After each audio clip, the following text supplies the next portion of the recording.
Assalamualaikum warahmatullahi wabarakatuh.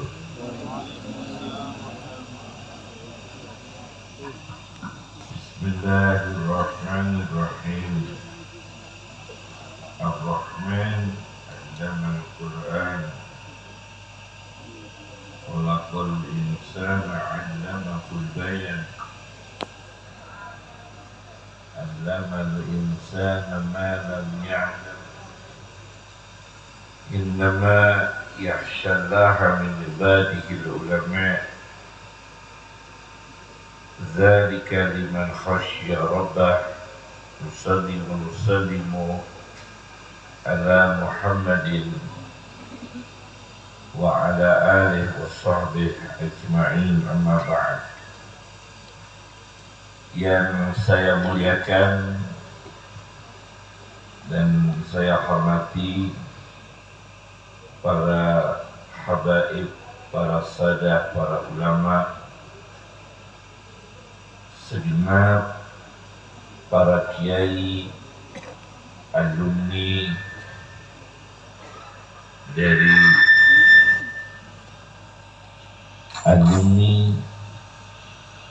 Habib Syekh Ismail Az-Zain dan segenap para alumni Haramain, Bapak Kapolsek atau Wakili, izinkan kami menyampaikan tentang bagaimana wafatnya seorang ulama, khususnya masyayikh, guru-guru kita, ulama kita yang kita khali pada malam ini, masyayikh Haramain, khususnya Syekh Ismail. Ada guru dari ayah saya, Syekh Muhammad Yasin bin Isa Al-Fadani. Ada dulu Syekh Umar Hamdan, Syekh Ali Al-Maliki, Syed Alawi, dan para kibar ulama di Makkah dan Madinah. Semoga kita mendapatkan barokah, mendapatkan futuh dari Allah karena keikhlasan beliau, karena keberkahan, keistiqomahan, karamah para ulama-ulama yang kita sebut tadi. Kita difutuh oleh Allah, anak-anak kita, zuriyah kita, santri kita difutuh dengan ilmu yang barokah, rezeki yang barokah, sa'adah di dunia, sa'adah fil akhirah. Sebagai pengantar dari ceramah kami, ada penjelasan dari Imam Nawawi di dalam kitab Al-Majmu' Syarah Muhadzab di bagian muqaddimah, ketika Imam Syafi'i menjelang wafat rahimahullah wa radhiya anhu, murid Imam Syafi'i Rabi' bermimpi Nabi Adam meninggal dunia. Dalam kitab Al-Majmu' Syarah Muhadzab, Rabi' muridnya Imam Syafi'i itu bermimpi Nabi Adam meninggal dunia. Nah, kemudian Rabi' ini bertanya, siapa ini yang meninggal dunia? Nabi Adam meninggal dunia. Padahal Nabi Adam itu orang yang pertama kali disebut mendapatkan transfer ilmu dari Allah. Jadi pertama, wa'allama Adamal asma'a kullaha. Jadi orang yang pertama kali ditransfer ilmu dari Allah Adam. Kalau Adam al-asma'a kullaha. Kalau Nabi Dawud wa'allamnahu sun'ata labus. Kalau Nabi Yusuf walinu'allimahu min ta'wil al-ahadis. Kalau Rasulullah wa'allamaka ma lam takum ta'lam. Jadi beda-beda ta'limnya Allah kepada para nabi di dalam Al-Quran itu berbeda-beda redaksi. Karena ini Adam alaihissalam, orang yang disebut mendapatkan ilmu dari Allah pertama kali.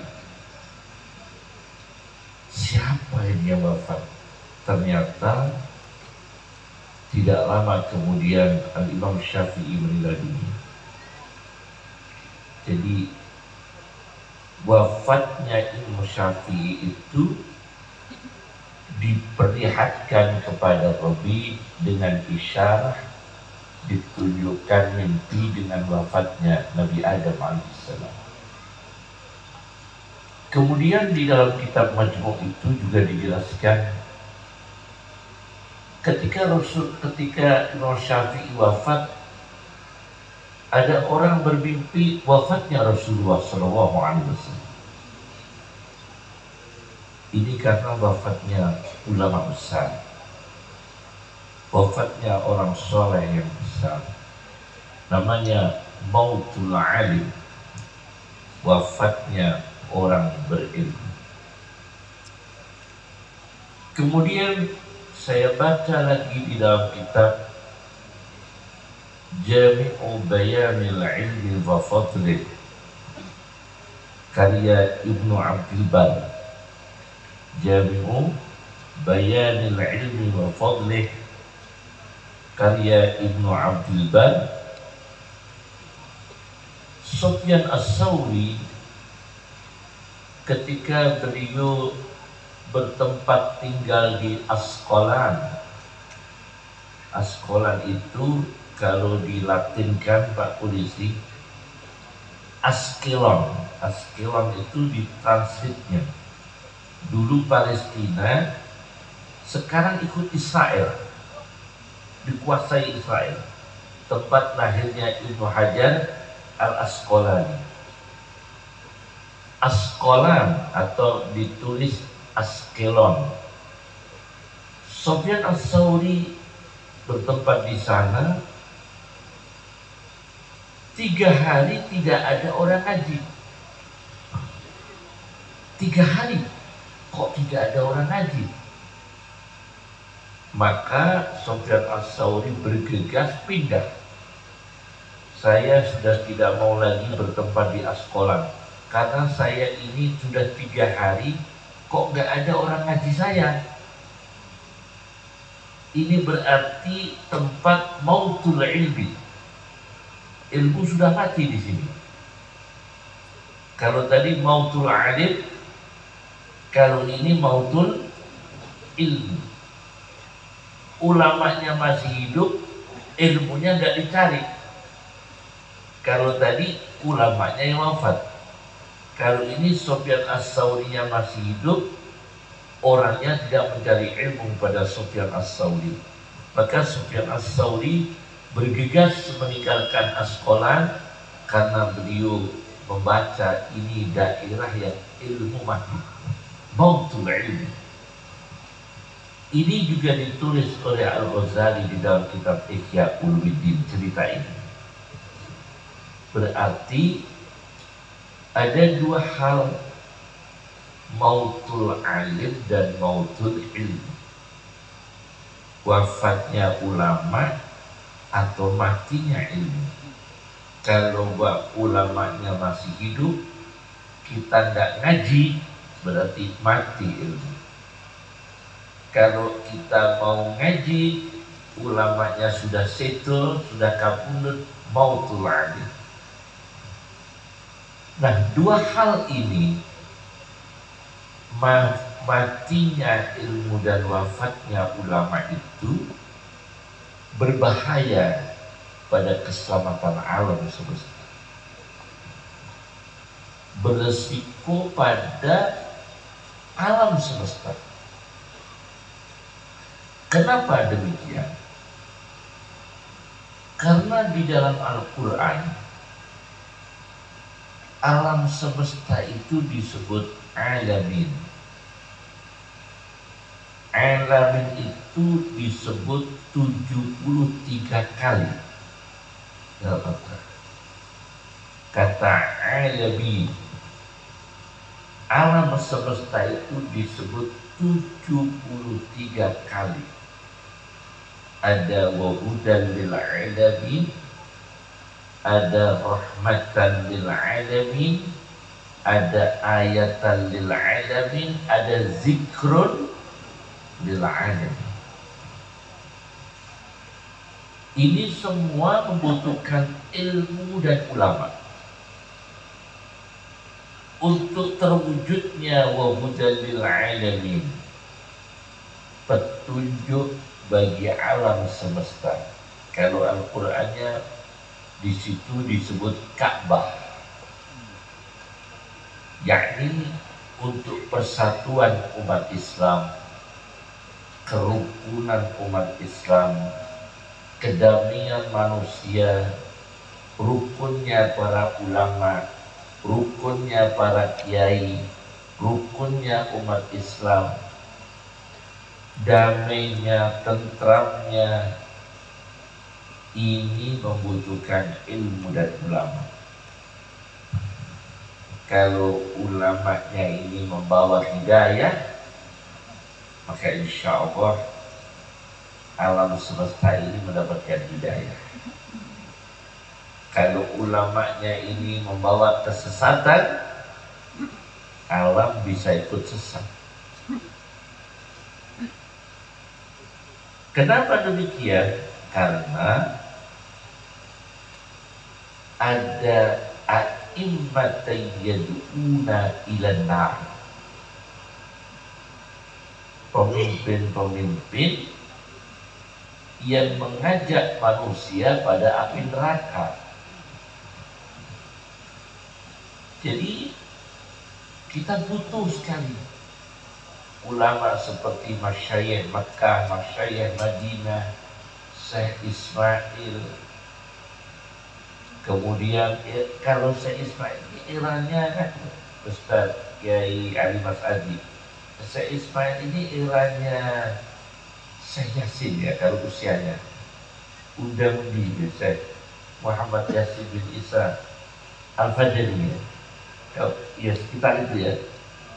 Di bawahnya sedikit kan. Artinya masih sepuh Syekh Alawi ya. Saya amin ya.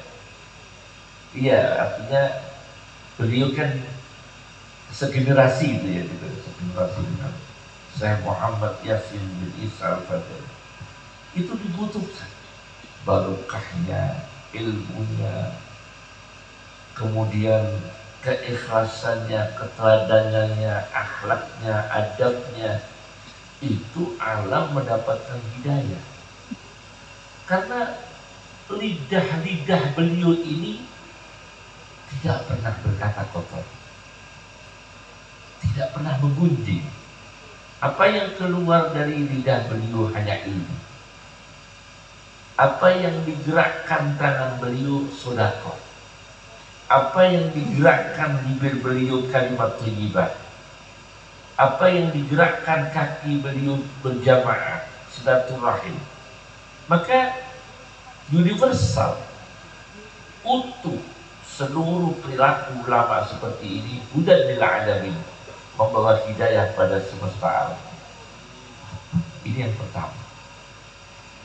Yang kedua, dalam Al-Quran rahmatan lil alamin, rahmat bagi semesta alam.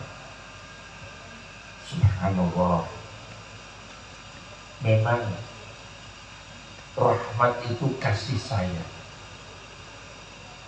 Kadang-kadang kita tidak tahu kasih sayang. Orang baru masuk Islam ditarik iuran mulutan.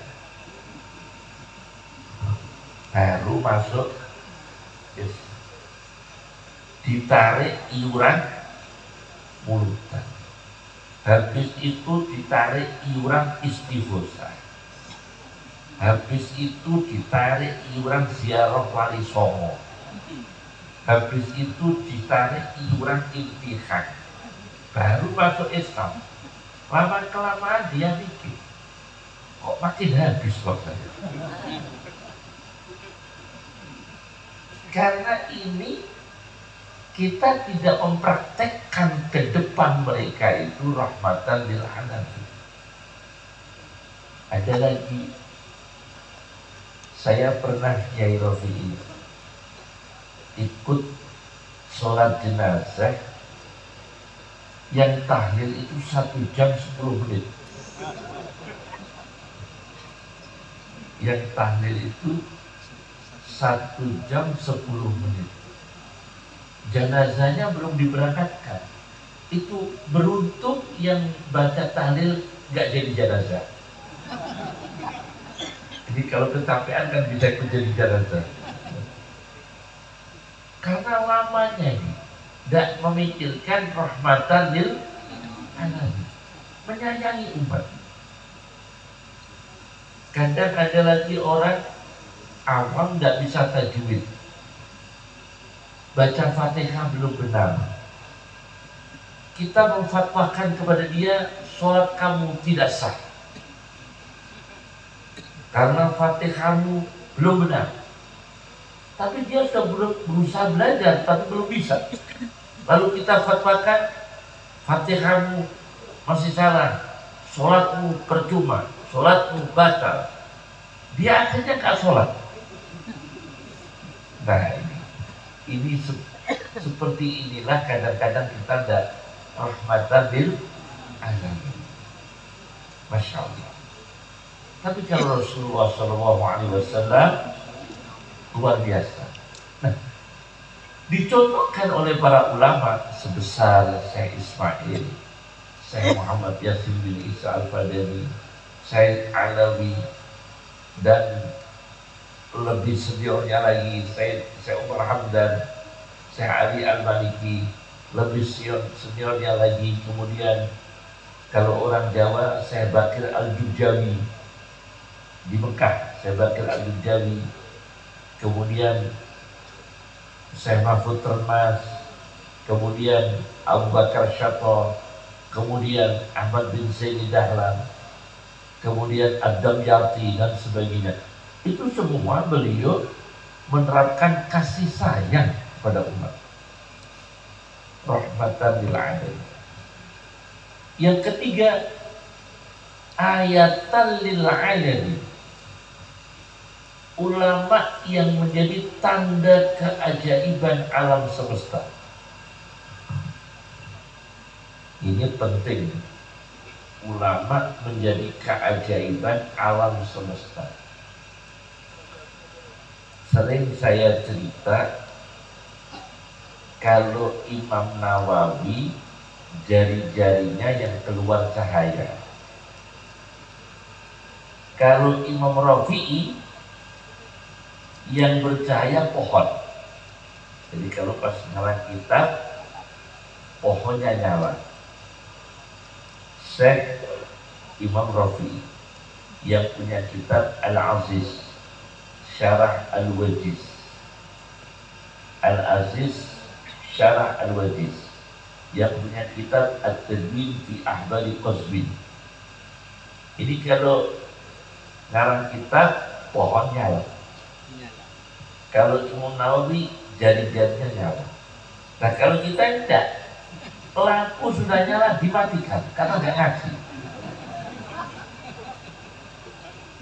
Lampu sudah nyala dimatikan karena nggak jadi ngaji, nggak jadi mulai, nggak jadi baca Quran. Enak main WA, TikTok, wah, dan sebagainya. Dan akhirnya ini, subhanallah, kalau beliau-beliau ini cahaya di atas cahaya, atau dari kegelapan menuju cahaya, atau setidak-tidaknya itu dari kegelapan menuju cahaya. Ini yang paling berbahaya adalah dari cahaya menuju gelap. Minat dulumat, minat nuri ila dulumat, atau dulumatum ba'duha fawqa ba'd, atau gelap di atas gelap, karena kurang cahaya.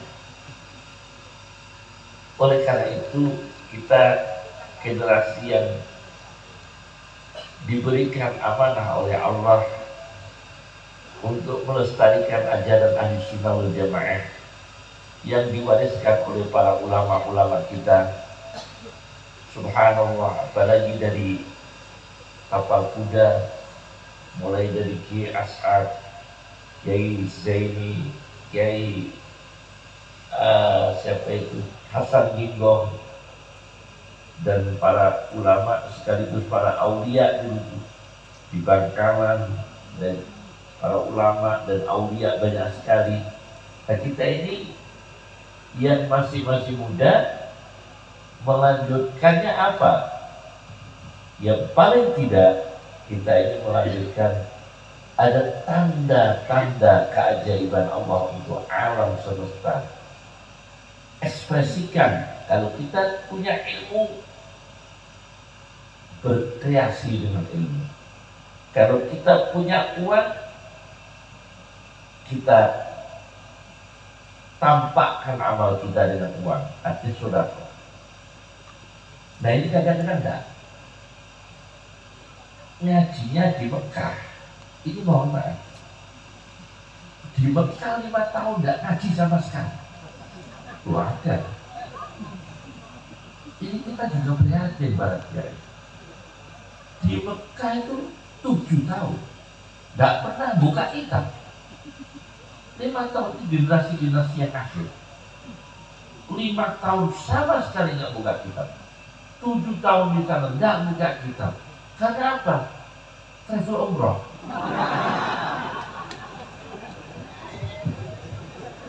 Karena apa? Dia sudah enak itu travel umroh. Bukan saya melarang, itu juga halal. Coba terus ngopo gitu ya. Terus tidak pernah buka kitab, tidak pernah ngaji karena sudah enak ikut apa? Travel umroh. Ada enggak orangnya? Ada enggak? Mestinya ini kan subhanallah. Jadi kita benahi, ngaji. Paling tidak, meskipun sehari itu ngaji di Mekah, ke ulamanya Mekah. Pokoknya ya, meskipun ya sehari 10 pelajaran sudah bagus.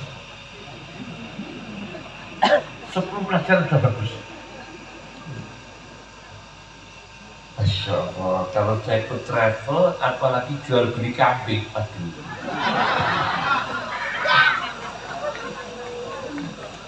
Ini terus, nggak apa-apa itu halal, cuma terus jangan terus Sahih Bukharinya ditutup, Sahih Muslimnya ditutup, Sunan Abi Dawudnya ditutup, sudah nggak ikut di majlis-majlisnya para ulama, tetap ikut.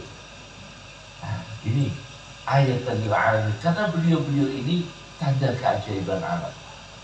Kemudian zikrul lil alamin, mengingatkan pada semesta alam. Mau idahnya, pituturnya. Inilah sebagai pembukaan ceramah kami belum pidato. Ini baru pembukaan ya, belum pidato ya. Nanti saya ulas lagi ya. Saya mau ulas cuma nunggu kopi, belum datang kopinya ya. Masya Allah. Enaknya kopi lah Pak Polisi ya. Kopi sama goreng-gorengan juga enak ya. Aduh. Yang saya hormati segenap para masyayikh, para ulama, para khirijin, semoga diberkahi Allah sampai zuriat kita semua. Ya. Ada tugas-tugas ulama yang dibebankan pada kita sebagai generasi penerusnya yang terinspirasi dari kata alamin 73 kali dalam Al-Quran yang kami ambil petunjuk bagi alam semesta, hudadil alamin, rahmat bagi alam semesta, kemudian ayat bagi alam semesta, kemudian mengingatkan pada alam semesta, zikrun lil alamin. Pertama adalah ulama dan menjaga agama. Al-ulama wa hifdzuddin. Ulama dan menjaga agama. Saya baca dalam kitab Az-Zuhdu karya Abdullah bin Mubarak. Ada Az-Zuhdu karya Ahmad bin Hanbal, ada Az-Zuhdu karya Waqi', ada Az-Zuhdu karya Abu Dawud As-Sijistani, tapi ini Az-Zuhdu karya Abdullah bin Mubarak. Itu ada seorang ulama dipaksa oleh seorang raja makan daging babi. Makan daging babi. Waktu itu pemerintahnya itu memang ulama dipaksa harus makan daging babi. Kalau tidak mau dibunuh. Kalau tidak mau dibunuh, dieksekusi. Nah, pada gilirannya sampai pada seorang ulama, tapi alangkah anehnya polisi Pak, polisinya raja itu menolong ulama tersebut. Polisi ini yang ditugaskan untuk eksekusi pada ulama, tapi polisi ini dengan etikat baik, beliau matur pada ulama tadi, penjenengan nanti kiai, tapi ini bukan di Indonesia, penjenengan nanti akan dipaksa makan daging babi, saya yang bawakan, kalau tidak mau makan dibunuh. Supaya penjenengan yang tidak makan daging babi, nanti saya bawakan daging kambing. Jadi nanti yang saya bawakan itu daging kambing, guys. Cuma raja taunya daging babi. Jadi nanti kalau penjenengan kiai dipaksa makan daging babi, yang saya bawakan mau saja, karena sudah saya ganti dengan daging kambing untuk menyelamatkan nyawa kiai, dan kiai tidak makan daging babi. Akhirnya sampai pada gilirannya dipanggil ulama tadi di depan raja. Kiai, tapi bukan kiai bang, hei ulama, makan. Polisi datang, makan kiai. Tidak, ini kan kambing, dari kediri, ini kambing. Raja tidak tahu kalau ini kambing. Ini kambing, bukan babi. Makan aja kiai. Daripada nanti kiai tidak mau makan, dihukum apa? Mati. Kata kiai, nah, lu ini kambing. Saya tidak mau. Karena kalau saya makan, publik taunya saya makan daging babi. Ya kan?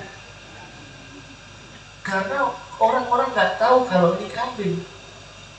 Taunya masyarakat, taunya publik, taunya media, ini daging babi. Kalau saya makan, maka terjadi pembenaran. Masyarakat akan meramai kalau ulama sudah mau makan daging babi. Maka saya tetap tidak mau. Akhirnya beliau dihukum mati. Seperti ini penjaga agama. untuk menjaga umat manusia tetap mempertahankan jangan makan daging. Ulama tadi itu tetap memilih mati, memilih nyawanya hilang, memilih dieksekusi demi menyelamatkan agama umat manusia. Coba, ini ulama, saya yakin ulama seperti ini kok tidak sama dengan yang menjadi apa itu tim sukses.